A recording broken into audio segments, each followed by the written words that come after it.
This is another edition of Ask Jacey. A little bit different. Got my own new fancy setup here. Got a camera here, got a camera there, got a tea mug here. And we're gonna see how it works. Don't expect it to be smooth this first time. Sorry, my cat is climbing up on the paint shelf. So Ask Jacey. Jean emailed in to ask Jacey why her yarn isn't as nice as her best friend's yarn. Right, that's something we can all relate to. Her and her best friend, same fiber, same dye, same everything. They start with the same yarn and they end up with start with the same fiber and they end up with two different yarns, of course. But her friend's yarn is nice and squishy and makes lovely garments, and her yarn is crunchy and hard and makes torture garments. So she wants to know why. I do this long-winded exposition of how that used to happen to me, and I tell this big long story about one particular time I inflicted my yarn on my child before I figured out what the dealio was. So this is me telling you what the deal is. It is this.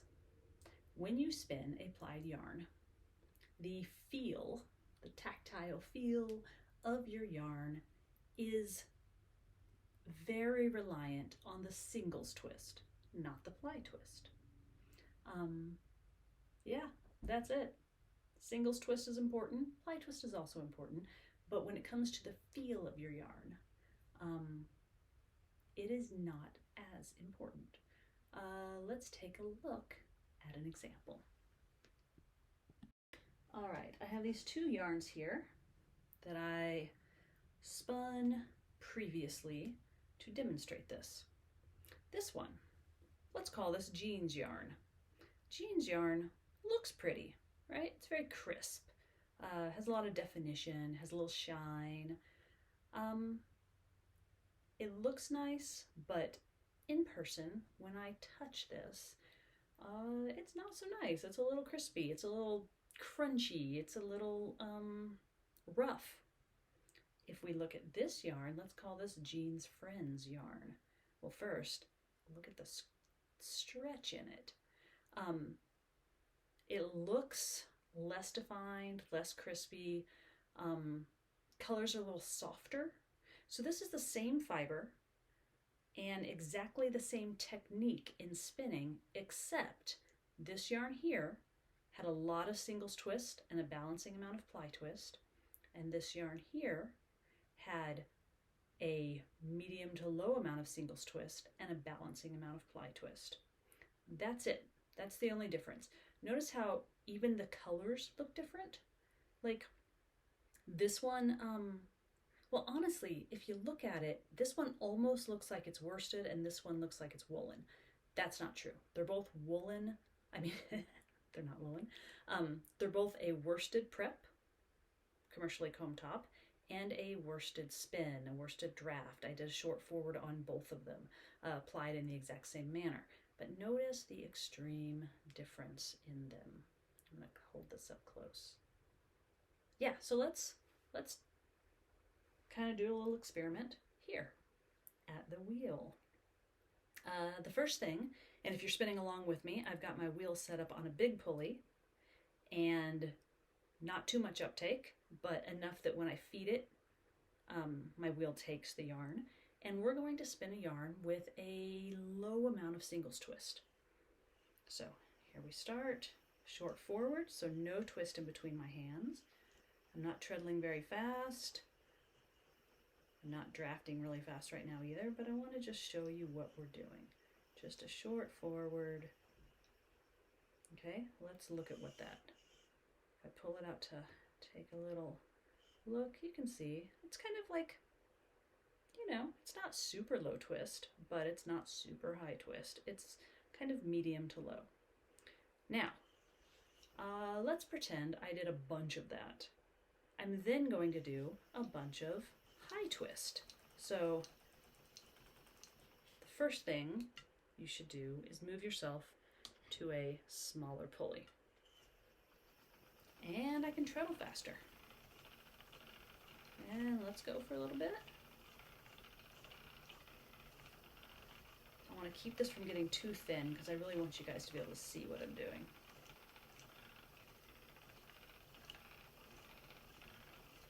All right, let's take a look at what this looks like. Okay, notice that this is way higher twist. All right, so if you're going to do that yourself, go ahead and pause this video and spin a little bit of each of those on your bobbin. Maybe throw in a different color to separate the high twist from the low twist, and then move to a second bobbin and do the same exact thing. Now when I do my second bobbin, I'm going to switch colors because I really want you guys to be able to see the ply twist. So I'm going to put on another bobbin, and I'm going to spin with a different color. Okay. Okay, so that was fast, right? So if you're following along, you've now got two bobbins. Ignore all the white stuff on here. One that is one color, and maybe you did a second color like I did. One that's a second color. Some of it's high twist. The other half of each bobbin is lower twist. We're going to put those on a Kate. This is my acre Kate. And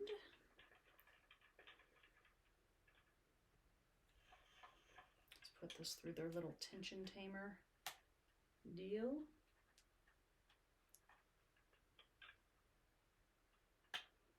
And put it on the floor.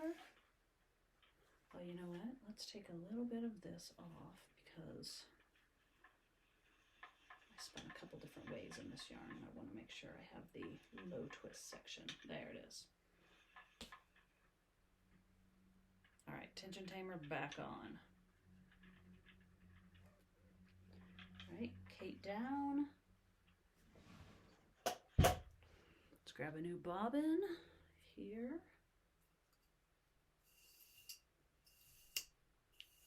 It's very exciting with the new camera situation. I'm not quite sure how I edit them together, but we'll figure that out tomorrow. All right. New bobbin on. My handy dandy Lindrum wheel.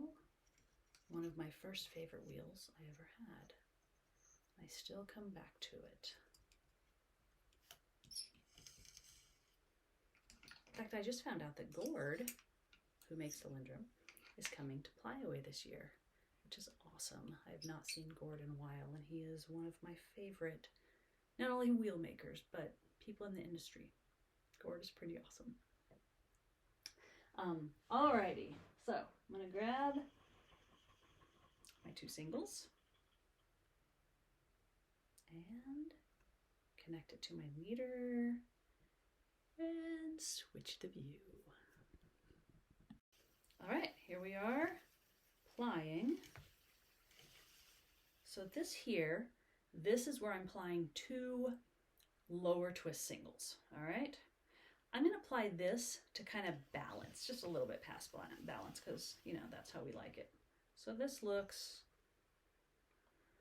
kind of a little too floppy. I want a little bit more twist in there. Yeah, I want it to like ply back on itself just a little, give it some energy. So this is how I'm gonna create this yarn. Okay. With these two separate colors, it's kind of nice because you can see the twist. So this is what I'm going for right here. And then before I get too far in, I want to switch this to higher twist, like higher ply twist. So let's make a little mark on it because I did not. Let's use, what do I got in here? Here's some blue. Let's put a tiny bit of blue in here just to like mark it that this is where we're switching. Don't do this at home. And now we're going to ply the same low twist with more ply twist. So extra ply twist almost makes a cable. Okay? Notice that extra ply twist. Alrighty. Now we're coming up on where I put blue in my single to tell me that I was switching to high twist. However, we're not yet to the high twist. Oh, there we are. Okay, so blue tells me we're switching, and then this one, there's where we're switching. So, okay, so now we're doing we're gonna underply this one, okay? So let's see what that means. This is underplied. If I go a little bit farther, we're gonna hit, let's see what happens. Where are we gonna hit balance at?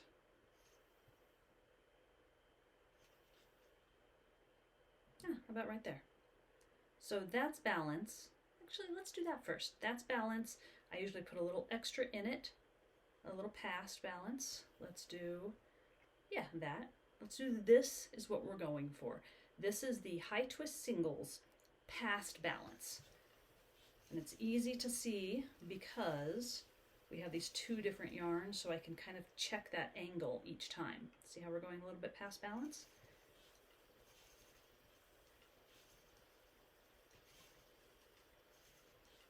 All right, so now we're going to switch. I'm gonna put a little bit of blue in, or anything, just to mark it. And now we're going to low ply twist in this. Alrighty, low. Not even to balance. It's a little bit hard to do, and it's nothing we would really do in real life, but it will illustrate this point quite well.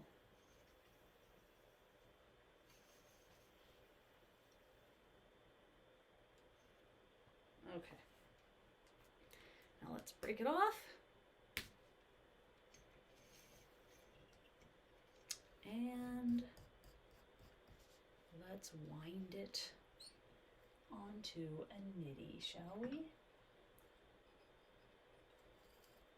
Tiny, adorable 18-inch nitty by Cynthia Woodspinner. So let's wind this off until we get to the first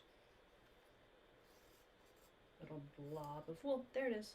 This blob of wool tells me that this is the end of that section. So I'm going to go ahead and switch you back views. And we're going to cut this off. I'm going to tuck it under my drive band so it doesn't lose any of its twist. And I'm going to tie this one off, all right?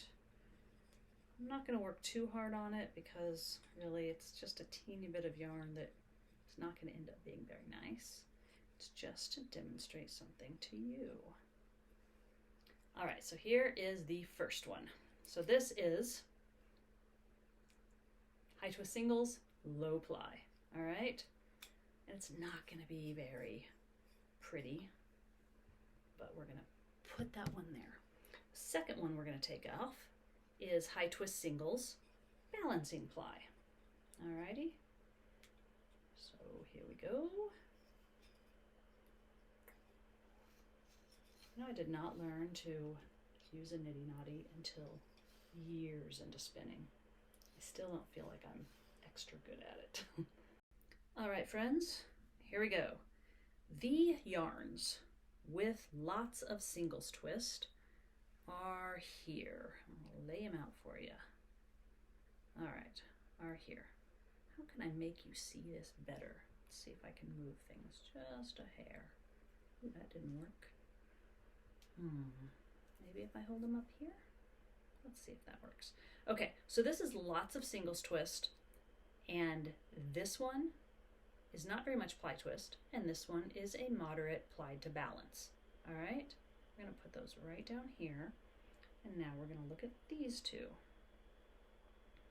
This yarn is not very much singles twist, and plied to balance. You can tell if it hangs here, it's got a twist in it, and so when I wash that out, it's going to be nice and balanced.